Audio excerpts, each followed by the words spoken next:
নমস্কাৰ বন্ধু বান্ধৱীসকল, আজি আমি গৈ আছোঁ লাচিত মৈদামলৈ। লাচিতৰ প্ৰতিমূৰ্তিৰ ওচৰত আজি লাচিত দিৱস পালন কৰা হৈছে যোৰহাটৰ লাহদৈগড়ত।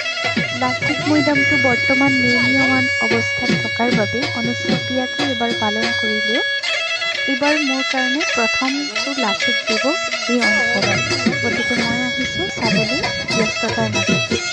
এইজন মহান বীৰৰ সোঁৱৰণত অনুষ্ঠিত কৰা আজি লাচিত মৈদামত লাচিত দিৱসত উপস্থিত থাকি নিজকে বহুত সুখী অনুভৱ কৰিলোঁ।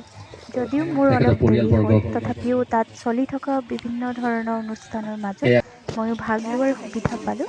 তাৰ কাৰণে মনটো বহুত ভাল লাগিল। এতিয়া মই আপোনালোকলৈ আগবঢ়াইছোঁ এই অনুষ্ঠানত পৰিৱেশন কৰা স্থানীয় ভাই ভণ্টিসকলে পৰিৱেশন কৰা এটি জনগোষ্ঠীয় নৃত্য। অনুষ্ঠানৰ শেষত অনুষ্ঠিত হোৱা মুকলি কুইজ প্ৰতিযোগিতাত ময়ো 2টা পুৰস্কাৰ পাবলৈ সক্ষম হ'লোঁ। যি কি নহওক, এই সৰু সৰু মুহূৰ্তবিলাকে আমাৰ মনটোক বহুত আনন্দ দিয়ে।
ৰিয়া বৰা এটি পুৰস্কাৰ আমি প্ৰদান কৰিছোঁ আমাৰ জিতেন্দ্ৰ বৰগোহাঁইক আমি পুৰস্কাৰ প্ৰদান কৰিবলৈ অনুৰোধ জনাইছোঁ।